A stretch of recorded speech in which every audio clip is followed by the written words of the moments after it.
Perawatan intensif untuk Nata. Menantu Ban 9. Halo Mas Daniel, maaf sebelumnya. Dalam waktu dekat sepertinya kita belum bisa terlalu berharap banyak dengan RS Bina Mitra. Karena tunggakan asuransi kesehatan perusahaan belum dilunasi. Mendadak kepala Daniel terasa pusing. Perlahan ia menjauhi orang-orang dan mencari tempat yang agak sepi di sudut. Ia mendongakkan kepalanya menatap atap rumah sakit yang dicat warna putih. Mendadak ia melihat bintang-bintang berkelipan di matanya. Maksudnya, Daniel meminta penjelasan Pak Arifin. Ya, karena tunggakan tagihan asuransi perusahaan kita masih belum lunas. Untuk saat ini perusahaan kita sedang ada di daftar hitam RS Bina Mitra. Daniel mencerna kembali perkataan Pak Arifin dan memaki di dalam hati. Karena justru di saat yang sangat genting seperti ini, kebetulan masalah tunggakan yang selama ini sengaja tidak ia bayar jadi ganjalan. Jadi alangkah tidak bijaksana bila saya menelepon direktur mereka untuk mengurus perawatan mertua Mas Daniel. Semakin lama Daniel semakin memelankan suaranya saat menelepon. Dengan susah payah dia meyakinkan Pak Arifin bahwa tunggakan itu akan segera dilunasi. Tak peduli apapun yang Daniel katakan, Pak Arifin tetap bersikeras bahwa ia tidak dapat membantu masalah ini selama tunggakan masih belum dilunasi. Keringat sebesar biji jagung mulai bermunculan di dahi Daniel. Ia teringat tentang dana kesehatan perusahaan yang belakangan sering ia ambil dan pakai untuk keperluan pribadi. Tanpa Daniel ketahui, saat itu di lantai paling atas gedung, Direktur RS Bina Mitra sedang menerima telepon dari Pak Aryo. Kepada Direktur RS, Pak Aryo menyampaikan instruksi langsung untuk memindahkan pasien bernama Nata Susiawan dari UGD ke ruang perawatan intensif yang terbaik di RS Bina Mitra. Pak Aryo, yang merupakan salah satu orang kepercayaan keluarga Moreno adalah penanggung jawab sistem kesehatan di wilayah Jakarta Selatan. Mendapat telepon dari orang sepenting itu, Direktur RS Bina Mitra langsung bergegas menghubungi staf rumah sakit untuk mengurus masalah ini. Sementara Daniel segera menutup ponselnya dan memasukkan ke kantong celana. Untuk sementara ia sengaja tidak memberitahu keluarga bahwa ia tidak bisa menangani pemindahan ruang perawatan mertuanya. Pada saat itulah datang Direktur RS Bina Mitra memasuki ruangan dengan diikuti beberapa staf dan perawat. Permisi, keluarga Nata Susiawan. Saya Pak, Daniel langsung maju mendekati Direktur. Tolong ditandatangani surat persetujuan pemindahan ruang perawatan untuk Bapak Nata Susiawan. Salah satu staf direktur menyodorkan file kepada Daniel untuk ditandatangani. Oh, sedikit gelagapan, Daniel segera menguasai suasana. Meski dalam hati ia masih bertanya-tanya. Daniel yang masih penasaran dan terkejut karena direktur rumah sakit sendiri yang turun tangan, segera menelepon Pak Arifin kembali. Untuk memastikan siapa orang di balik pemindahan ruang perawatan ini. Pak Arifin jadi telepon RS Bina Mitra ya? Halo, apa? Tidak, saya tidak menelepon. Baiklah. Klik, panggilan ditutup. Bodoh amatlah siapa dalang di balik semua ini, yang jelas semua orang akan berpikir bahwa akulah yang telah mengurus pemindahan ruangan Nata. Hahaha Daniel tertawa puas dalam hati. Tidak menunggu lama, karena yang mengurus pemindahan adalah Direktur RS langsung, Nata Susiawan telah dipindahkan ke ruang perawatan Anggrek I, ruang perawatan paling mewah dan luas di RS Bina Mitra. Igo mengawasi proses pemindahan itu dari jarak jauh. Ia sengaja tidak mau terlalu menonjolkan diri di hadapan keluarga istrinya. Lagi pula, masalah sepele seperti ini tidak perlu dibesar-besarkan. Igo memeriksa jam tangannya dan memutuskan untuk pergi ke kantin sambil menunggu proses pindahan selesai. Nanti saja kalau sudah selesai dia baru akan bergabung kembali dengan istrinya. Di kantin, ia memesan secangkir kopi. Saat tengah menyesap kopinya, sekilas Igo seperti melihat seseorang yang ia kenal. Tapi karena tidak yakin, ia memutuskan untuk tidak langsung menyapa. Seseorang itu juga memesan kopi dan terlihat menengok ke sana kemari mencari meja kosong. Karena kebetulan Igo duduk sendiri, ia pun menawarkan kursi di depannya kepada orang itu. Silakan, kursi ini kosong. Pria muda itu mengangguk dan tersenyum pada Igo lalu menarik kursi dan duduk satu meja dengan Igo. Siapa yang dirawat? Sapa Igo basa-basi. Istri saya mau lahiran, tapi masih baru bukaan 1. Anak pertama ya? Hehe. Iya, kok tahu? Kelihatan dari gugupnya, hehe. Saya Igo. Igo mengulurkan tangannya. Devran, mereka berjabat tangan. Oh iya, kok kayaknya wajah kamu familiar ya? Kerja di mana? Masak sih? Haha, mungkin memang wajah saya pasaran. Saya kerja di Orca Press.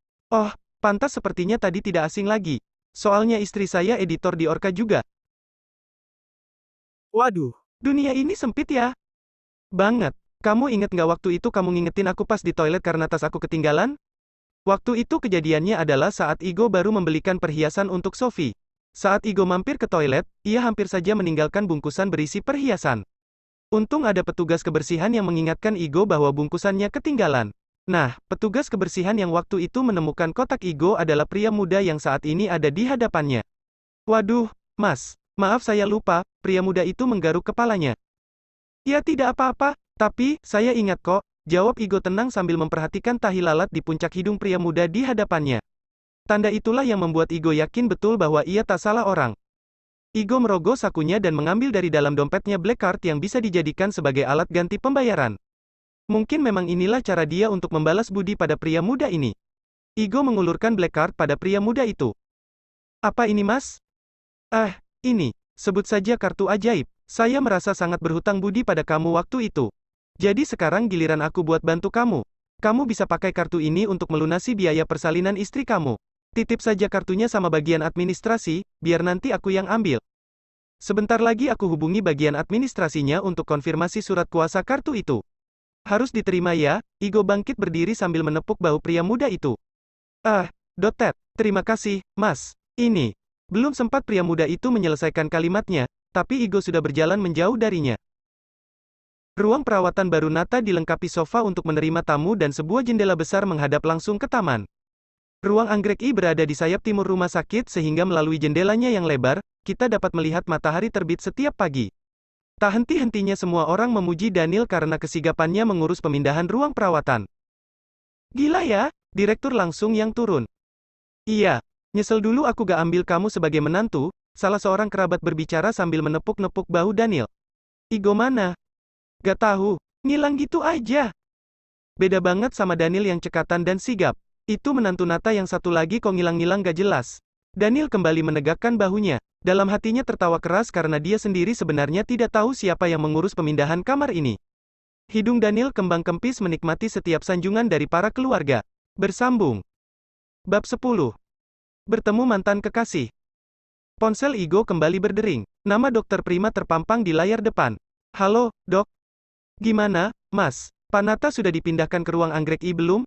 Sudah, dok. Semuanya aman terkendali. Terima kasih banyak ya, dok. Baik, mas. Sama-sama.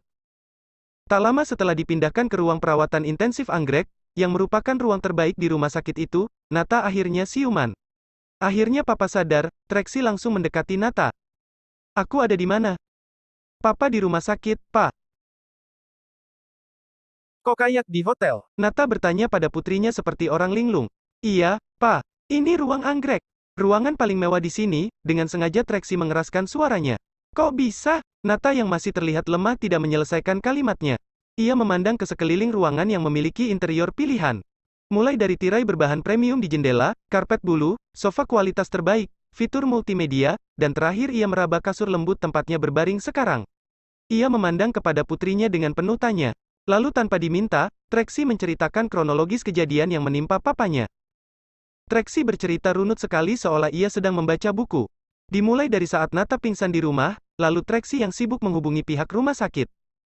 Tak lupa dia menceritakan tentang Igo yang datang terlambat ke rumah sakit, kemudian diakhiri dengan cerita bombastis bagaimana atas campur tangan Daniel, Direktur Utama RS Bina Mitra sampai turun tangan sendiri untuk mengurus kepindahan Nata dari UGD ke ruang perawatan anggrek ini. Daniel, terima kasih ya. Kamu memang anak papa yang paling berbakti, Nata memandang Daniel dengan bangga. Tante Yona datang mendekat dan menepuk-nepuk bahu Daniel. Pokoknya menantu Mas Nata yang satu ini beda banget sama menantu Mas yang satunya deh. Sesaat kemudian dokter datang memasuki ruangan dengan membawa hasil pemeriksaan lab. Selamat malam semuanya, sapa dokter. Selamat malam juga, dok. Gimana hasil pemeriksaan papa saya, dok? Dokter mendekati ranjang pasien dan mengeluarkan stetoskop, lalu memeriksa Nata yang masih terbaring lemas di ranjang. Untuk saat ini kondisi bapak sudah lumayan stabil, jangan dulu banyak bergerak ya. Jantung bapak masih lemah. Oh iya, berikut hasil pemeriksaannya. Dokter mengambil beberapa lembar file yang dibawa seorang perawat dan menyerahkannya pada Daniel. Daniel menerima hasil pemeriksaan dan langsung melihat isinya. Berdasarkan hasil pemeriksaan, dokter kembali melanjutkan, serangan jantung bapak yang bapak alami kemarin adalah karena jamur pada rokok yang bapak hisap. Tuh kan, aku bilang juga apa? Papa harus mulai mengurangi rokok. Terdengar seruan-seruan lain dari anggota keluarga yang juga menyarankan supaya Nata mengurangi rokok. Sophie yang duduk di sisi bawah ranjang Nata hanya diam sambil memijit kaki Nata. Tak ada yang memperhatikan bahwa wajah Daniel seketika memerah saat mengetahui bahwa serangan jantung Nata diakibatkan oleh rokok yang sudah berjamur. Dalam hatinya ia seketika sadar bahwa sebenarnya yang berjamur bukanlah rokoknya, melainkan pipa rokok yang Nata pakai. Daniel teringat bahwa pipa rokok yang ia beli untuk mertuanya itu memang stok lama dan sudah hampir kedaluarsa, tapi ia tak menyangka bahwa akibatnya akan fatal seperti ini. Ia mengingat-ingat dalam hati untuk secepatnya mengambil dan membuang pipa rokok itu begitu ada kesempatan. Jangan sampai ada yang menyadari bahwa sesungguhnya ia adalah penyebab utama mertuanya harus dirawat di rumah sakit. Bisa rusak semua reputasi yang sudah ia bangun selama ini. Tak lama kemudian dokter selesai dan keluar dari ruangan. Semua wajah terlihat sudah lega karena kondisi Nata sudah tidak kritis lagi. Akhirnya Sophie dan Igo pamit untuk pulang. "Pa, Sophie pamit dulu ya, Pa. Cepat sehat ya." Sophie membungkuk untuk mencium tangan papanya. "Iya, hati-hati di jalan ya," jawab Nata sambil mengusap rambut Sophie. "Kami duluan ya," pamit Igo pada keluarga Sophie. Tak ada seorang pun yang menjawab pamitan Igo. Berdua mereka berbimbingan keluar dari ruang anggrek yang mewah dan elegan. Hari itu Sophie mengenakan baju terusan berwarna kuning kunyit, dan melapisi luarnya dengan jaket. Warna terang terusan Sophie terlihat sangat kontras dengan kulitnya yang putih bersih, sehingga terlihat sedikit pucat. Terusan berbahan kaos itu membingkai pinggang rampingnya dengan sempurna. Sementara Igo seperti biasa hanya mengenakan celana jeans yang sudah pudar warnanya, dipadu dengan kaos oblong. Kaos oblong yang dipakai Igo terlihat sudah tipis sekali karena keseringan dipakai, menampakkan dada bidang dan bau kokoh Igo dengan nyata. Bagian lehernya yang sudah sedikit melar membuat sedikit bulu dadanya menyembul dari tepi kerah kaosnya. "Sayang, kita langsung pulang apa gimana?" "Ya pulang langsung boleh, tapi, aku lapar. Cari makan dulu berarti." "Ke Blok M aja yuk," ajak Sophie pada suaminya. "Boleh. Udah lama nggak makan angkringan." "Iya, aku kangen makan soto Betawi." Katanya takut gemuk. "Kan udah lama nggak makan itu, sesekali gak apa-apa kan?" Rajuk Sophie sambil bergelayut manja di lengan suaminya yang hangat. Haha. Mereka pun akhirnya sampai di Blok M dan berjalan di sepanjang salah satu teras mall yang dipenuhi dengan para penjual makanan. Mulai dari angkringan, bakso, aneka soto, sate, nasi goreng, aneka mie, sop iga, sop buah, aneka jus dan minuman, serta banyak lagi yang lain. "Kamu udah deal makan soto Betawi ya?" "Iya." "Ya udah kita nongkrong di tempat soto aja. Nanti aku pesannya nyusul, masih belum tahu nih mau makan apa." "Oke, nih, sebelah sini aja nih kosong." Sophie menarik suaminya begitu melihat ada kursi yang kosong. "Mang, soto Betawinya satu ya? Isinya campur, lengkap, tomatnya kasih yang banyak kalau bisa." "Hehe, siap, Neng. Minumnya apa?" "Teh tawar hangat aja deh." Kemudian ia berpaling pada suaminya, "Kamu udah tahu mau makan apa?" "Belum. Katanya tadi mau makan angkringan?" "Iya sih, tapi lihat lauknya jadi nggak selera. Bosan. Udah kamu tunggu sini aja, biar aku yang pilihin. Nanti malah gak jadi makan kamu." "Ya udah terserah deh, aku mau yang keringan ya lauknya." "Oke." Tidak menunggu lama, Sophie kembali ke meja dengan membawa nasi dan beberapa lauk. Di meja, pesanan Sophie juga sudah tersedia. Soto Betawi dengan kuah santannya yang mengepulkan aroma harum aneka rempah. "Ambil apa jadinya?" "Nih aku ambilin nasi bakar, ayam suwir, gudeg, sama telur semur." Sophie meletakkan piring di tangannya di hadapan suaminya. "Kayaknya enak nih, tahu aja aku suka telur yang dimasak sampai merah gitu. Makasih ya." "Hehe," Sophie langsung menambahkan acar, kecap, perasan jeruk limau, dan sambal ke dalam sotonya. "Mau cobain sotonya nggak?" "Nggak ah, lagi malas makan kuah-kuah.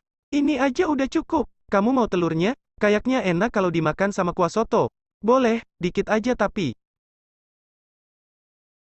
Igo mengerat telur semurnya sebagian dan meletakkannya di piring istrinya. Mereka makan dengan lahap dan saat bersiap pulang, ada seorang pria yang memanggil Sophie. "Kamu Sophie kan?" sapa pria muda itu. Sophie menoleh pada arah suara, "Pandu?" Sophie tak menyangka bisa kebetulan bertemu dengan Pandu di tempat ini. Pandu adalah mantan pacarnya. "Well, gak ngangka ya kita bisa ketemu di sini." Mereka berdua berjabat tangan. Lalu Sophie menarik Igo ke dekatnya, "Kenalin, Diego, suami aku." Mereka berdua berjabat tangan canggung. Pandu memperhatikan Igo dari atas ke bawah. Mulai dari kaos oblongnya yang sudah melar, sampai sandal jepit yang ia kenakan. "Oh jadi ini suami kamu? Ngapain makan di emperan kayak gini? Selama jalan sama aku mana pernah kamu kuajak makan di tempat kayak gini?" Bersambung.